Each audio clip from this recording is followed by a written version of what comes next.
महिलांची जात होत्या हा आणि हा जो ट्रक आहे मागे तो इथून येत होता हा. आणि त्याचं कदाचित लक्ष नव्हतं लेफ्ट साईड, त्या लेफ्ट साईडला इथे होत्या हा. आणि त्याच्या अंगावर तो ट्रक गेला. त्या ट्रकच्या खाली त्या वृद्ध महिला गेल्या. काय त्यांचं नाव होतं? त्याचं नाव लिमय म्हणून होतं. हा. ओळखीचे नव्हते पण त्यांचं नाव लिमय होतं समजलं. त्यांच्या मुलाला आम्ही फोन केला, ॲम्ब्युलन्स समोर आलेली, ॲम्ब्युलन्स मध्ये टाकून आम्ही त्यांच्या मुलाला विचारलं कुठल्या हॉस्पिटल आहे. तो स्पर्श किती वाजताची घटना आहे? आता साधारण 5:45-6च्या दरम्यानची. पण तो ड्रायव्हर जो आहे त्याला काय पोलिसांकडे नेलाय का काय? नाही ड्रायव्हर आहे गाडीत, तो आता गाडी पण काढत होता. हा. तर त्याला सांगितलं तू गाडी थांब, पोलीस आले. म्हणजे ड्रायव्हरचं लक्ष नव्हतं का? ड्रायव्हरचं लक्ष नव्हतं, लेफ्ट साईडला ठोकलेली गाडी इथेच होती ना, हा.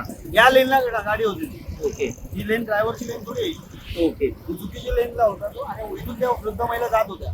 ओके. डायरेक्ट त्याने लेफ्ट साईड हिट केलं. आपलं नाव? रोहन रामचंद्र माते.